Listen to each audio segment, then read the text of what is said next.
We roll in episode number, yes, it's 22. Not only double digits, but double the same digit. And I want to talk for this episode, the next, maybe even the next. I mean, I've got a plan here because I've got my outline, I've got my pages, I've got everything. I mean, I usually handwrite this stuff. Shoot, I even typed out some stuff today just to go with it to make sure, like, oh, because it looks like such a mess that I could pull it together. You always pull it together. Yeah, well, pull it together better because these are so many loose ideas. And here's where we are. I'm releasing this right as we're rounding out 2025, rolling into 2026. And this is the time where people start reflecting on, okay, what did I do last year? What would I change? What are my goals for this year? How do I lean forward? And so I want to walk through some of the content that's in the advanced resources that I have. That's actually the name of it, advanced. We dialogued about where that came from, I don't know, weeks ago. Yeah. I'll link it down in the show notes to that episode to where you can find out where Advance came from. But Advance is resources that help you move forward from where you are to where you're designed to be in each area of life. It birthed from an event that I did with several guys that really turned into, okay, how do we move forward between events? How do we walk out the life that we've been given? How do we even plan better, make progress forward, hence the name Advance.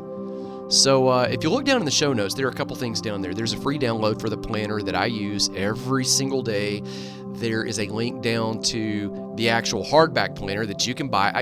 Even in a digital world, I still use pen and paper because it's a totally different neurological process, and you just remember things better. There's a link to a course, all kinds of resources. And then, depending on when you're listening to this, there's some events that are coming up. There's some links to the next upcoming events. Actually, after the recording of this, I'm going to cruise by the church at Liberty Park here in town. My friend Buck Poole's the pastor, and as we were rolling out the GY6 resource, I was talking to him, and we were just dialoguing about, hey, what do you need? And I said, man, I actually need a space where we can do the training on this. And I need one quick so that we can go ahead and get some guys and gals in the chairs, present the resource to them, start helping people. And so now we're going to their space. I'm going to go shoot some video, all that, share the link. So that's going out live today. Yeah, so link down in the show notes to that. By the time you hear this, it will already have been in the works, sharing it on social media and email for weeks. But you can go sign up. Okay, let's talk about how to move forward from where you are to where you're designed to be. I've got 3 big steps you got to take. 3. And I think we're going to hit 1 in this episode. We'll stop it. We'll do number 2 in the next episode, and then we'll do number 3 in the one after that. 1, 2, 3. How do you move forward from where you are to where you're designed to be? Here's step number 1. This is all we're going to tackle in this episode. Number 1, you need to decide where you want to go. I mean, that's it. You've got to decide where it is. Now, let me break it down a little bit. I was at a meeting. I think this was late August. It was up outside of Franklin, between Franklin and Nashville. It wasn't in no man's land. It was in this really nice area, actually, meeting in this guy's house where my friend Andy Mason leads an organization called Heaven in Business, where it's designed to impact 1 million business leaders to live out their calling in the marketplace as Christian. Like a pastor could be called, a business person could be called as well, and arguably impacts more people during the week because they have more interaction in the world than a guy that's in a church. Right. So we're meeting him, some guys that run this wealth management company that are really aligning investment around kingdom-driven principles, and a guy that now owns a boat company. They make these big boats. and he's been a business leader. In fact, this is the guy. He's my friend John Hemkin. John is the guy that was the administrative pastor. You would use the word executive pastor today down at Sherwood Church back when the Kendrick brothers were coming through and they felt called to make film. All the film, yeah. And he was like, well, I think we could probably do that here. Like, you're free to go do this somewhere else, but I mean, I think we could get behind that. Why not? And so John was the guy that did that. That's really cool. So we're in the room and we're talking about several projects and ideas. And one of the guys that from the wealth management company, Eric, he's the CEO, owner. He looks at me after the meeting. We've eaten. Somebody's cooked out an excessive amount of meat. We're just kind of dialoguing. And he looks at me and he says, hey, what do you need right now? What do you need? That's always the best people. Yeah. But let me tell you what's not the best people. It's when you're a guy like me I was sitting at the head of the table on one, everybody just kind of sat where we sat. And it's this, dining room table, kind of the classic, what would it be? 6-person setup, Yeah. And so I'm there kind of on my end. He's sitting kind of cattywampus to me. And I thought about it and I said, you know what? I'm not actually sure. And so I'm reflecting on this. That event, like for whatever reason, now eventually we dialogued and thought through it and I gave him an answer, and it was a good answer, I think. But yesterday, when I'm sitting there going through these notes, all of a sudden that story comes back to me. I haven't thought about it in a while, in a significant while. And I'm thinking, man, here's part of the tension there. If I knew where I was headed, so I had this expectancy about where I'm going on not just one thing, but on multiple things. And if I was regularly evaluating that, okay, where are we going? How's the progress going? Then I would know the next step exactly. And I would know what I needed to execute, or I would know what obstacle was there, or I would know what need was there. So it should have been able to just kind of roll off my tongue. Hey, bro, what do I need? Here's what I need. I need a fill in the blank. I mean, now consequently, that's a question he asked a lot of people. Just, hey, what do you need when he's networking with people? Because sometimes, like, you've got it, what they need. Sometimes somebody else got what they need. And it kind of reminded me, I'm sitting there writing these letters. The story gets better. These letters on the page here, just kind of mapping out. And this content's not new, by the way. I mean, this is all like step number 1 comes straight from the advanced resources. Straight there at the beginning of the planner, every quarter. Recalibrate. Where do you want to go? What's the win at the end of these 90 days? So I'm writing through this story. Okay, what are the main bullet points of that story so I can stay on task when we get here, not go long-winded and all that kind of stuff, and not go down on these rabbit holes. And I end up on the phone not too long after that with another guy that a friend in Birmingham has put me in touch with, who is a former special ops guy. So he's a veteran that now runs a construction company. He's up in the Charlotte, North Carolina area. And he said, hey, you need to meet this guy because he's got a similar alignment of some goals that you have related to suicide prevention and some of those elements. And so you guys at least just need to know each other. So I'm talking to this guy. He's like, yeah, call me anytime. So I'm talking, and he asked me 5 minutes into the conversation, hey, man, what do you need? And I'm stunned, like I'm flabbergasted, or would it be flabbergasted, Yes. at myself, because I just walked through this story and remember stumbling to give Eric an answer, the wealth management guy, and now I'm thinking, after I've just done the story, why when I'm writing this did I not calibrate in my head, hey, what do I need about this or that? Yeah. It's like, like what would be the win? Okay, no shame in it. no shame in not knowing what strategic connection, what relationship, what tool, what asset, what resource, what perceived thing did I think that I needed. I mean, goodness. But so many of us, we don't know because we don't pause and think long range about where we want to go and then start building out a bigger picture. So often, I mean, goodness, we just get so overwhelmed with where we are in life. Makes sense? Mm-hmm. And it's hard to kind of think about, hey, where are we going? What are the steps? How, what do I need if you're sinking in current reality?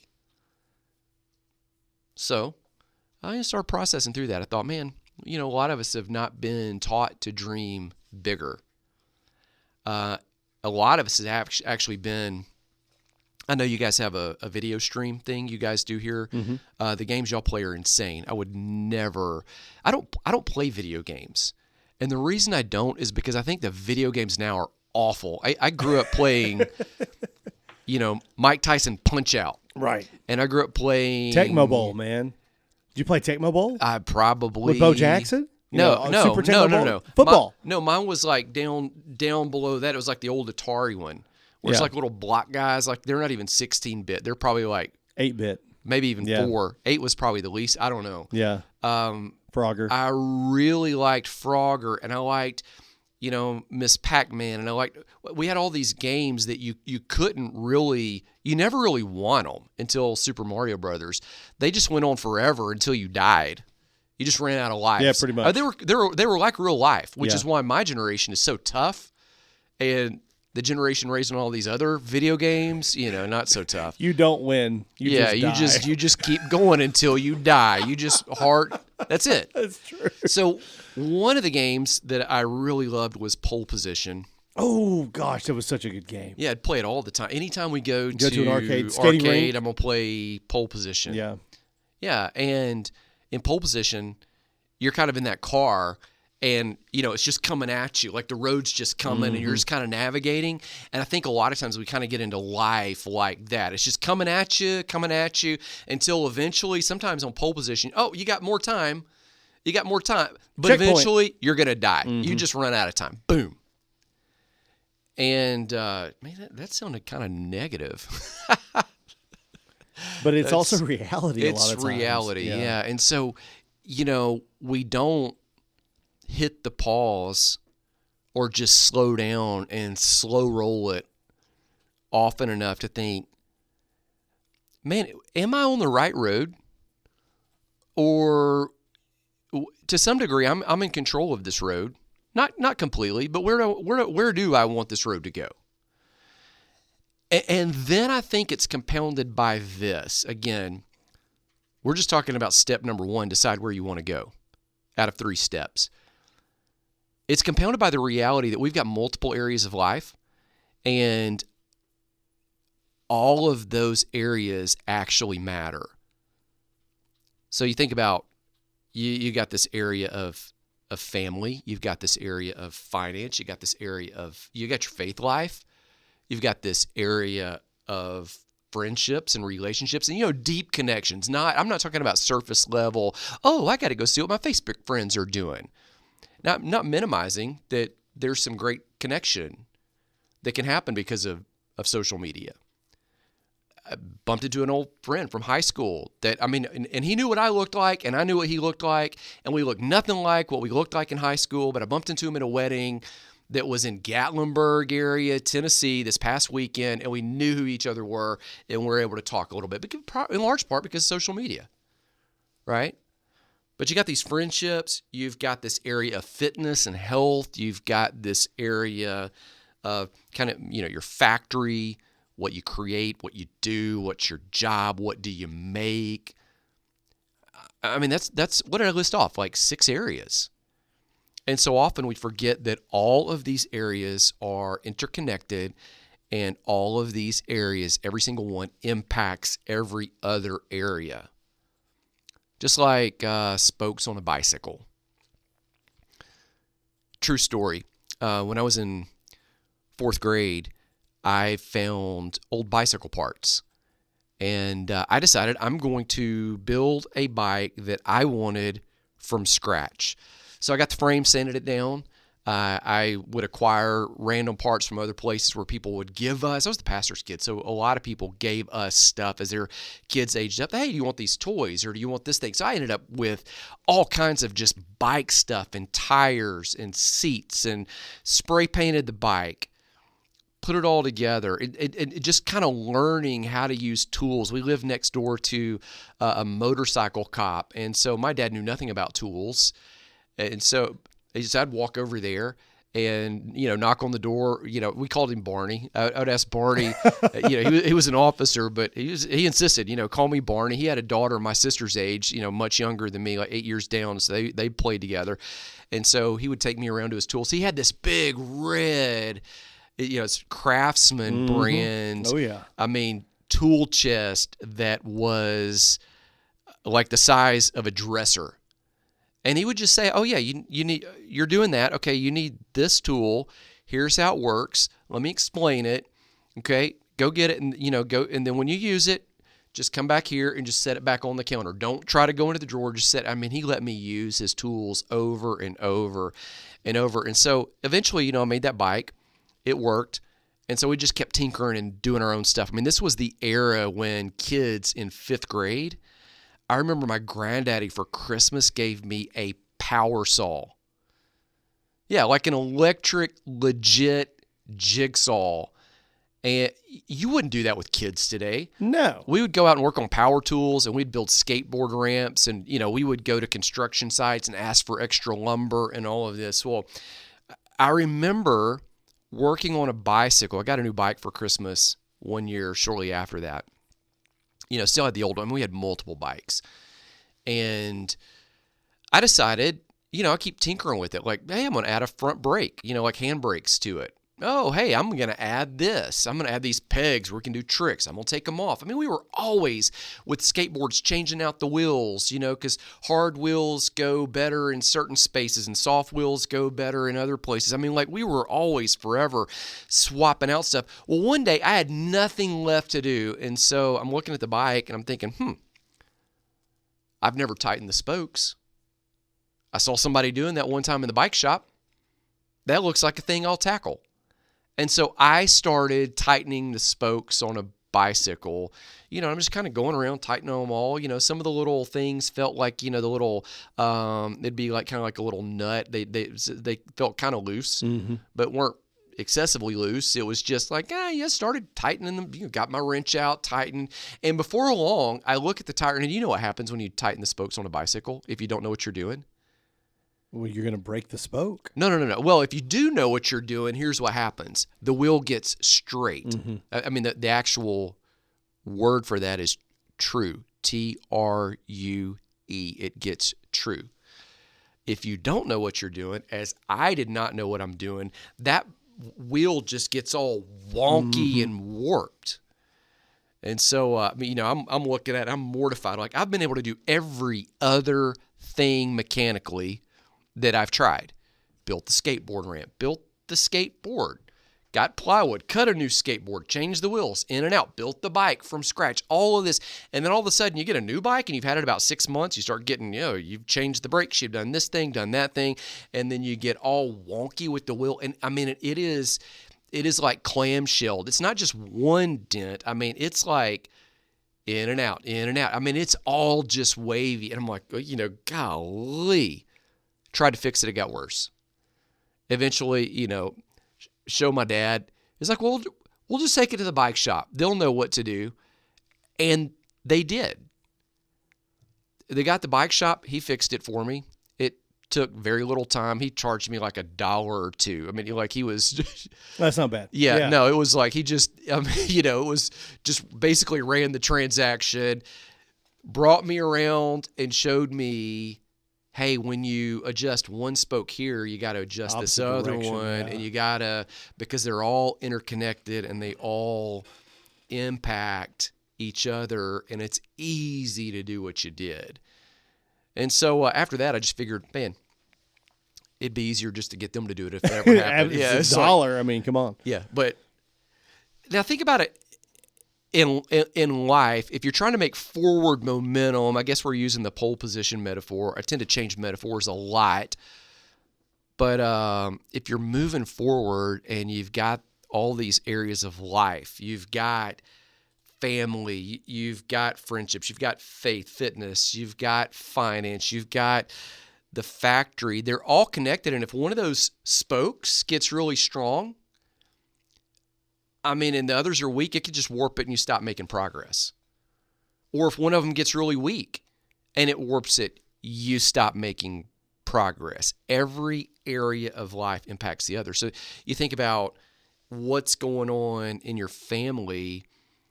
You know, if you and your wife fight on the, I know y'all never do, ever, but if y'all exchange words on the way out the door, I mean, it affects what comes over the airwaves, right? Or how you interact with the guy outside, or like it just, that's true for all of us.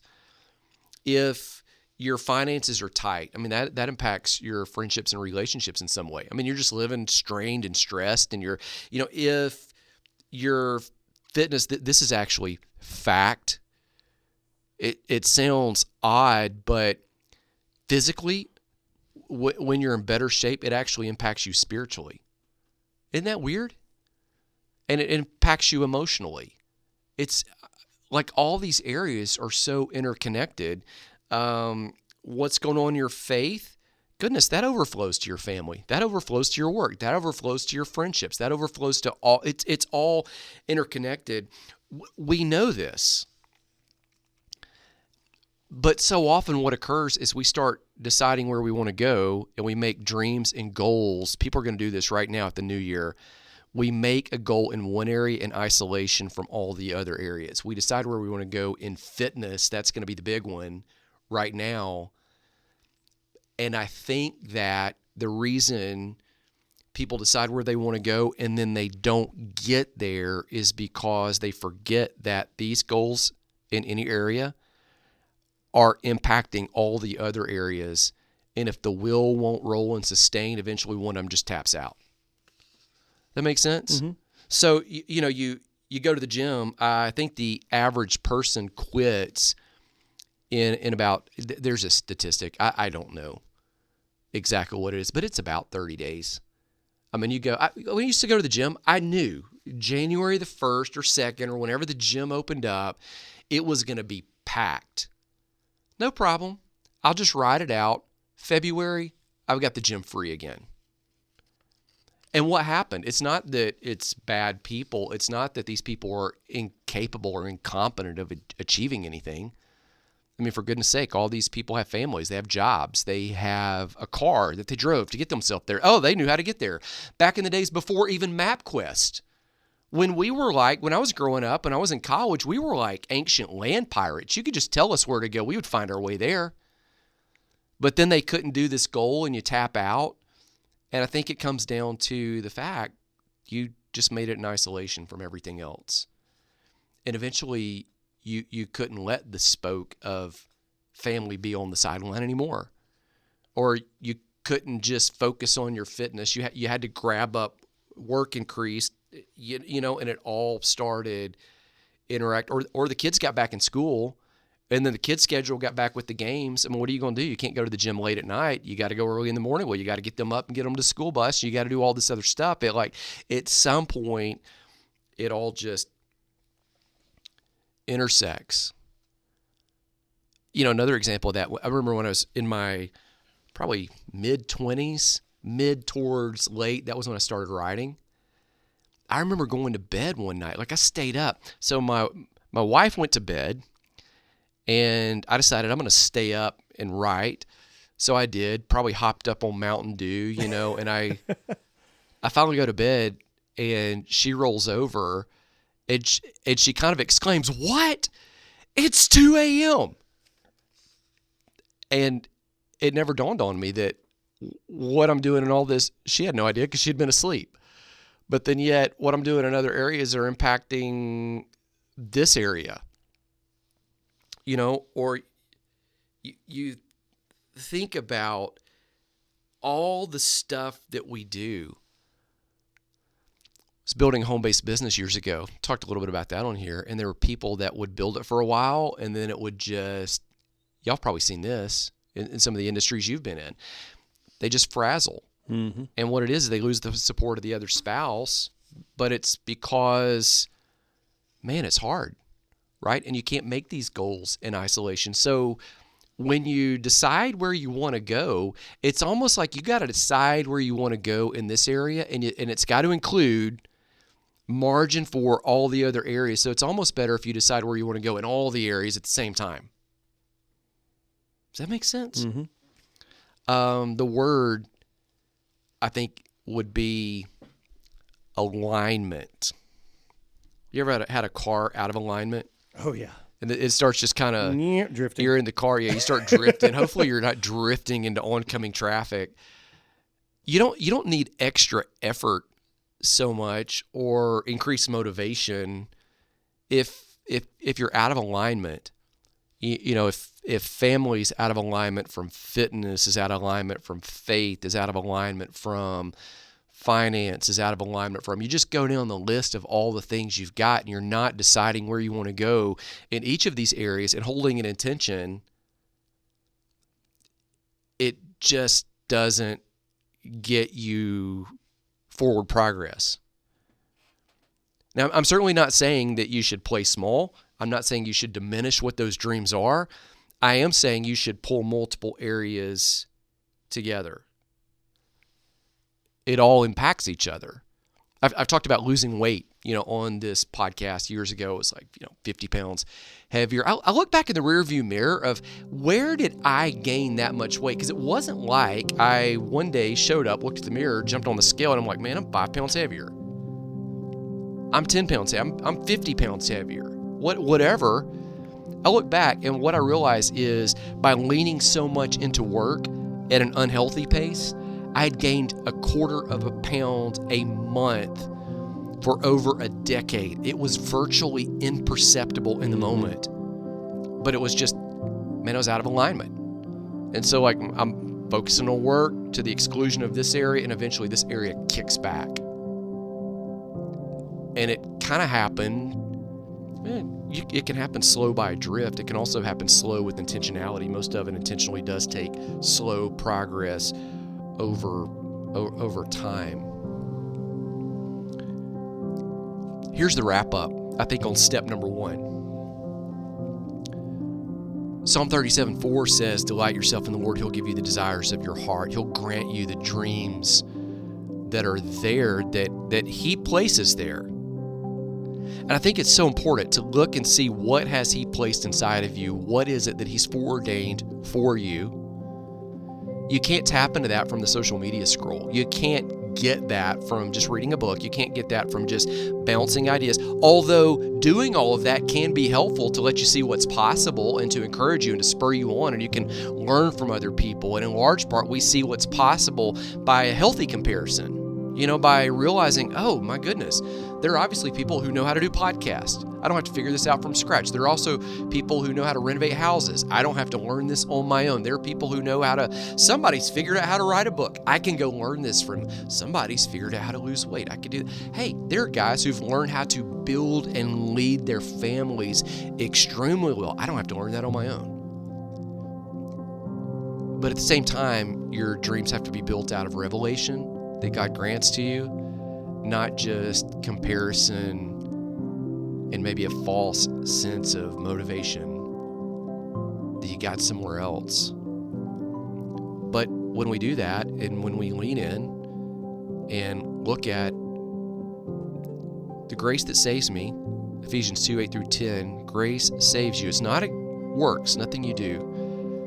It's grace, and God foreordained good works that you would walk in. Good works, not just the good works of the work you do every day to earn money, not just the work you do of a ministry, but the work you do of your family, the work you do of saving up money for future use, the work you do of an impact with your neighbors, the work you do of taking care of your body. This is the one you got. This one's got to go the distance, right? It's the work you do. Grace empowers all of that, and we step into what is it that you foreordained He promises to grant the desires of your heart. So, step number 1, decide where you want to go in each of these interconnected areas. Prayers the Lord bless you, that He keep you, to be gracious, shine favor upon you. May you see what He's ordained for you. May you see it, may you make the decision, and may you get ready to step forward.